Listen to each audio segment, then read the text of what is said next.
Mas tem essa história aí do Estevão, o moleque tá cada vez mais se sentindo à vontade, né? E o contexto faz com que os moleques se sintam muito à vontade no Palmeiras, porque a gente já viu muito talento subir para time de cima, para time principal, né, sair da base, com uma enorme responsabilidade de resolver crise, de tirar time de rebaixamento, de carregar nos ombros um peso que não estava preparado para carregar. O famoso bota o moleque na fogueira, né? Bota para se virar, bota na fogueira, deixa o moleque resolver, e isso queima muitos talentos. Isso atrapalha demais aquele momento que é crucial, que é chave para definir o que vai ser da carreira de um jogador, que é a subida para o profissional. Quando ele termina a lapidação, quando ele passa a ter um novo tipo de enfrentamento, é outro nível. Então, o Palmeiras, ele hoje, além de ter um trabalho excelente na base, a gente sempre ouviu aqui em São Paulo a base do Santos, a base que continua sendo uma base muito boa, só que a situação do clube como um todo, ela prejudica um pouco essa subida do garoto para o profissional. E o Palmeiras é o oposto disso. Ele tem um trabalho excelente na base, como é o do Santos, se é melhor, se é pior, enfim, aí é uma questão de quem acompanha o dia a dia, mas tem um trabalho excelente, produz talentos e os garotos, eles não são os caras que têm que resolver as coisas do time de cima. A verdade é que até no recorte atual, você pega o ataque ontem, é um ataque todo de meninos, né? Você tem Estevão, você tem Hendrick, você tem Lázaro, mas ao longo dessa era Abel Ferreira, os meninos nunca tiveram que resolver, eles nunca tiveram que ser obrigatoriamente os protagonistas. Eles foram ganhando os minutos à medida em que o Abel ia entendendo que havia necessidade, havia uma brecha, até havia uma resolveram oportunidade. em alguns momentos, né? Mas não com essa obrigação de resolver. O River e Palmeiras lá de 20, né? De 20. River e Palmeiras lá, o Patrick de Paula, o Danilo e o Menino fizeram uma partida maravilhosa, os três no meio campo, por exemplo. Até porque a gente tá vivendo a segunda geração, né? Já teve a geração do Danilo, que já foi, já ganhou, já foi e tal. Segunda ou terceira, né? Talvez, né? Porque o Vanderlan veio no meio do caminho ali, aí vem o zagueiro, que é muito bom também, com o Naves. Então, assim... Você tem o lateral direito Garcia, praticamente todos os setores do campo o Palmeiras tem, né? Tem opção, tem John no meio campo. E que isso, pra mim, assim, dentro do clubismo que virou... sem contar os que venderam, né? Então, isso que eu queria dizer. Isso, dentro do clubismo que hoje tudo é muito carregado pelo clubismo, quando tem a discussão qual é a melhor base do Brasil, não sei o quê, e aí eu acho que provavelmente, assim, olhando aqui, nenhum de nós quatro aqui tem conhecimento para falar de base. Assim, nós temos um conhecimento superficial, nós temos no Brasil pessoas muito especialistas em base, tipo a galera do Olheiros, por exemplo, que analisa a base. Então a gente não tem esse conhecimento. Ou então a Marcela, né? De base. Maquiador? Pô, sério, cara. Eu demorei uns 3 segundos pra processar a sua piada. A Marcela é a nossa maquiadora, passa base na gente. Eu conheço, estou falando aqui. Então, enfim, nós não temos esse conhecimento profundo. Jesus. Quando me pergunta qual é a melhor base do Brasil, a minha resposta, eu tento conduzir minha resposta dizendo qual o time que melhor faz o aproveitamento no time de cima. Essa, pra mim, é a melhor base. Já tivemos durante um tempo o Grêmio como a melhor base do Brasil, onde o Grêmio precisava de garoto, na posição aparecia. Nós já tivemos lá atrás o Santos, né? Então assim... Mas eu acho que esse critério tá ficando cada vez mais curto, porque os moleques estão indo embora cada vez mais cedo, né? Tudo bem, mas aí que tá. Mas é que o expoente vai ser vendido. O expoente vai ser vendido. Mas quando você precisa, por exemplo, base boa é a base que não te obriga a contratar um cara para compor elenco na lateral direita. O Palmeiras faz já uns 3 anos, pelo menos. Entendeu? Isso que eu tô dizendo. A base, o expoente vai ser vendido. Concordo. O expoente não tem jeito, irmão. Quando o Vinícius saiu, o Rodrigo, então abriu uma porta de dizer, pô, esse cara aqui, lá na Europa, vai acertar muito, vai errar outros, mas isso vai acontecer. Agora, a base boa é aquela quando você precisa compor elenco. E aquilo que uma vez o Marcelo Barreto, quando era meu chefe, falou. Compor elenco é a maior praga do futebol, né? Porque o cara que tá lá pra compor, uma hora vai ter que jogar. Então, se você bota um cara pra compor, um moleque promissor que entra e joga, isso pra mim é uma base boa. O expoente é expoente, porque o Hendrick era diferente, a gente já sabia. Que o Rodrigo era diferente, a gente já sabia. Que o Vinícius era diferente, a gente já sabia. Então, a questão é essa. E hoje você tem um Naves que quando entra... não tem problema. Você tem o Vanderlan, que pra mim, por exemplo, quando o Palmeiras foi buscar o Caio Paulista, eu tava de férias, nem falei muito sobre isso porque tava de férias. Mas eu fiz ficou um ponto de interrogação na minha cabeça, porque o Vanderlan, ele é pelo menos umas 3 ou 4 vezes melhor que o Caio Paulista. Pelo menos. Você acha desse nível? Mas muito. Mas muito. O Vanderlan só não é titular porque o Piquerez é muito equilibrado e não dá brecha, pô. Então, assim, isso pra mim é uma base boa. Os caras estão subindo e estão vindo. Aí você fala, mas o Palmeiras teve que ir buscar o Richard Rios, teve que ir buscar o Aníbal Moreno. Claro. Dos 3 volantes que ele formou, ele vendeu 2. Um porque ele quis, o outro porque né? A proposta foi muito boa. A proposta foi muito boa. Então aí você trouxe lá e equilibrou. Entendeu? Mas acho que é isso, cara. A base boa é aquela que vai te empurrando a fornada e os caras vão jogando. Pra isso, precisa ter um time equilibrado. Como o Jorge falou, se você bete um moleque num time brigando pra não cair, tu vai ferrar o moleque, pô. Tu vai ferrar o moleque. E acho curioso como existem algumas coisas no futebol e na vida, né? Que elas acontecem por acaso e ajudam ou atrapalham. O moleque que sobe num time desorganizado, ele é atrapalhado por algo que não tem nada a ver com ele. É algo que simplesmente existe e acontece. O fato de ter surgido o Endrick antes do Estevão facilita pro Estevão. Porque ele não é o centro das atenções. Com a idade do Estevão, o Endrick já era pedido no Mundial contra o Chelsea.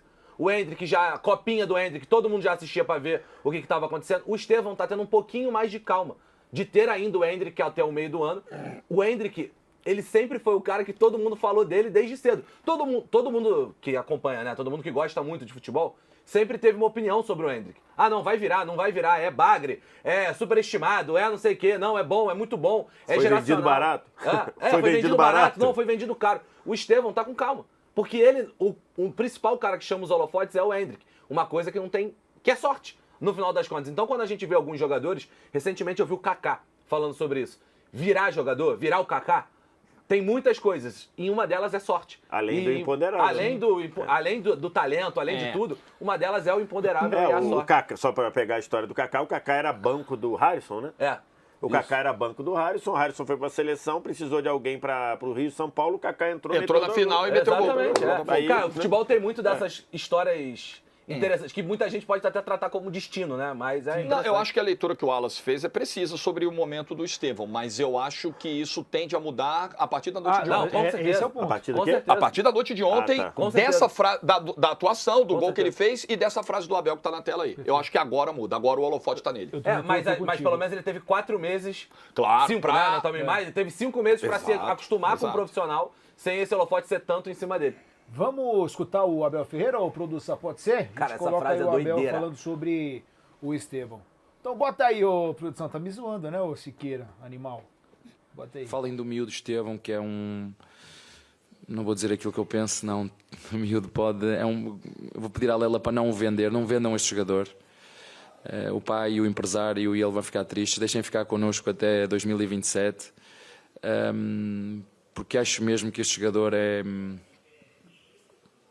diferente de tudo que eu já vi. É um miúdo que defende, é um miúdo que ataca, é um miúdo que se mostra para o jogo. Falem disso. O Veiga, umas vezes vai jogar bem, vai jogar mal, como o menino, como o Rios, por exemplo, hoje, acho que o Rios hoje não entrou bem no jogo. O Aníbal cansou rápido, o Aníbal, desculpem, eu disse que o Rios acho que não entrou bem no jogo. O menino hoje recuperou um bocadinho da confiança dele. Nós não nos podemos esquecer que o menino veio de uma lesão, foi operado no pé. Não estava disponível no início do Paulistão, está a pegar agora ritmo de jogo. Temos o Zé que felizmente está aí a voltar para nos ajudar nesta sequência de jogos. Peço-vos que falem das coisas positivas de Palmeiras. Acho que temos coisas ruins, mas temos coisas boas. Falem das coisas boas, e que são muitas. A aposta na formação, a aposta nos jogadores jovens, uma equipa jovem, uma equipa ambiciosa, uma equipa resiliente. Que às vezes o treinador acerta, outras vezes erra, como todos que estamos aqui dentro nesta sala. Vamos. Tá aí o Abel Ferreira falando sobre o Estevão, né? Mas sim, é um pedido ali muito mais para de repente para o torcedor entender a importância do moleque, porque não tem o que fazer também, né?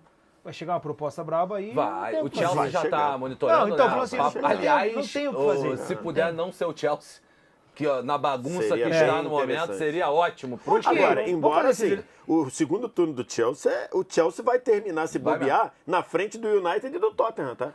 Se bobear, ele termina na frente do United Mas aí e do Tottenham. é a Copa Bagunça. Não é isso? Deixa eu é ver a aqui. Copa Bagunça. Chelsea, É que Manchester também United. achou um moleque que Não, é e o Cole impressionante, Palmer né, é- então, cara? E é absurdo. Ó. Onde que o, assim, fazer só uma loucura, tá? Onde que seria legal pro... Ah, não. O Tottenham é mais difícil, porque o Tottenham tem 9 pra frente. Mas ele pode terminar na frente do United. O United tem 54, o Chelsea tem 51. Então, Ô, assim, Abel, eu também fim não de quero que ele feira. vá embora, tá? Acho que tem que ficar um pouquinho, mas assim, onde seria legal ver o Estevão pro jeito dele? Qual que seria um clube que de repente que Acho difícil pudesse ter um isso. encaixe? assim, Assim, eu acho que é difícil a gente fazer essa projeção aqui, mas, assim, o que ele tem mostrado ali, dá pra gente ver ele fazendo o salto direto pra primeira prateleira. É? Eu acho. Pode ser que pode ser que ele demore um pouquinho. Aí, o Estevão tem 17. 17? É. 17. Então, tem que maturar mais um ano. Né? Então, por exemplo, só para pegar um exemplo, o Vitor Roque estava bagunçando o jogo de Libertadores aqui e, por enquanto, ainda não convenceu muito o Xavi lá. Pode ser que... E também não adianta a gente aqui dizer, o Xavi é um vilão. Não, pô, o Xavi não é burro. Lógico. O Xavi tá vendo alguma coisa ali. Pode ser que ele esteja exagerando um pouquinho? Pode. Mas pode ser que ele tenha razão de ver que não está 100% preparado agora. Pode ser que demore um pouquinho, mas acho que o que ele está mostrando, ele tem condição de ir para um time de primeira prateleira, como, por exemplo, muita gente duvidou que o Vinícius fizesse. Né?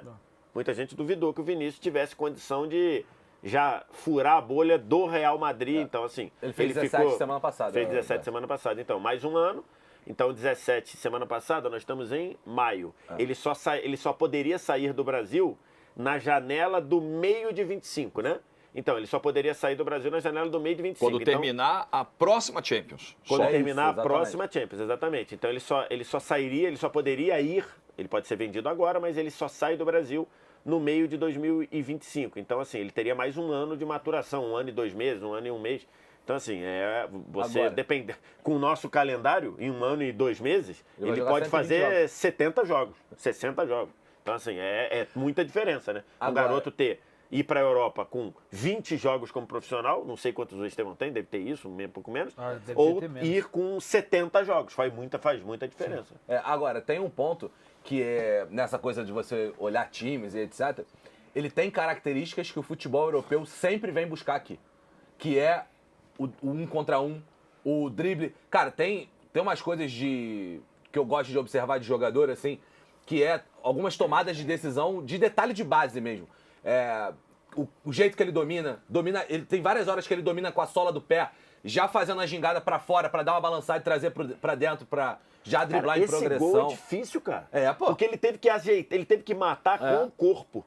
E quando você mata com o corpo, a bola pode bater aqui e ir pra lá, pode bater aqui e pra lá. É difícil, cara. Ele matou meio que com o peito pegando E ele o bate do ajeita corpo. pra bater de 3 dedos. Já ajeitando o corpo pra bater, pra tirar do... Assim, é difícil, cara. Não é fácil, difícil. não. Eu acho isso maneiro, assim, porque eu acho que é uma característica que, por exemplo, a gente fala de jogadores que saíram do Brasil. O que o futebol europeu busca? Que é difícil de criar. É esse talento do 1 contra 1, do drible, do improviso. E o Estevão tem isso muito forte. Eu vi uma galera, cara, me respondendo hoje no Instagram, que eu tinha falado do Estevão, uma galera falando, cara, me encanta mais até o jeito do Estevão jogar do que do Hendrick. E etc. Porque é isso, né? É esse refino que ele tem, né? que chama muita atenção com a pouca idade, né? Dos três ali, eu confesso que eu acho mais, assim, talentoso, com mais recurso. Eu acho o Luiz Guilherme. Dos três, eu acho o cara mais...